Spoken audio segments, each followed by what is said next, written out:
La technique furtive de Coca-Cola pour dominer le monde.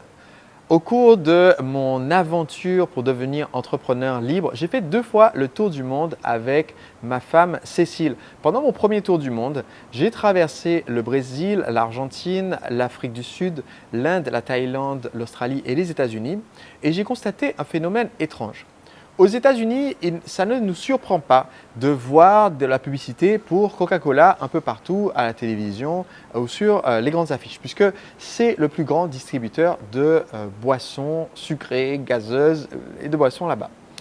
Mais j'ai été beaucoup plus surpris de voir la quantité de publicité pour Coca-Cola que je trouvais dans les favelas de Rio de Janeiro, dans les rues pauvres de Buenos Aires en Argentine, dans les townships que j'ai côtoyés en Afrique du Sud ou dans voilà, les quartiers extrêmement pauvres en Inde. En fait, ce qui est très intéressant à savoir quand on est entrepreneur, c'est qu'il y a une astuce qui nous permet d'augmenter notre pénétration sur le marché, c'est-à-dire d'augmenter le nombre de clients potentiels pour notre activité. Et cette astuce, Coca-Cola la maîtrise. Parce que Coca-Cola se rend très bien compte que les États-Unis sont un marché mature en matière de soda. L'Américain moyen boit déjà énormément de soda chaque jour et il est difficile de lui en vendre plus. D'ailleurs, les ventes de ce genre de boissons sont en diminution là-bas.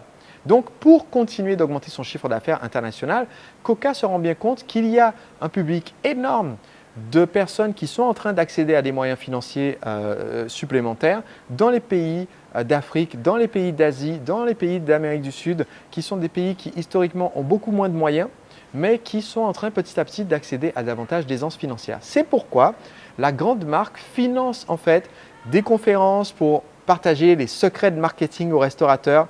Et un des conseils marketing qui est systématiquement partagé, c'est vous pouvez augmenter votre chiffre d'affaires en mettant des distributeurs de boissons avec nos boissons. Il finance également un gros effort pour fournir des sets de table, des verres, des haubans de magasins et tout autre support publicitaire parce qu'ils savent que même si aujourd'hui, ce n'est pas toute la population là-bas qui peut se permettre d'acheter des produits Coca-Cola. Eh bien, en étant présent dans l'esprit de ses prospects dès leur plus jeune âge, c'est-à-dire en étant présent alors que la population se développe, alors que son aisance financière se développe, ils seront les premiers à pouvoir vendre leurs produits ou services.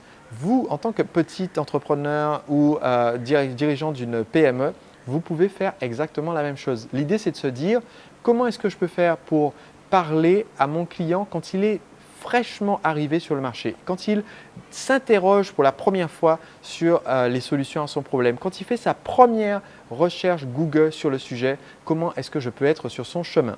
Et une des meilleures stratégies pour faire cela, c'est de publier du contenu gratuit, comme je fais en ce moment avec cette vidéo, et de s'adresser en fait avec un langage très accessible à ces personnes en proposant des conseils pratiques, des conseils concrets pour se positionner comme conseiller de confiance dès le début de l'aventure pour vos futurs clients, ce qui vous permet plus tard d'être présent dans leur esprit quand ils vont acheter un produit ou service.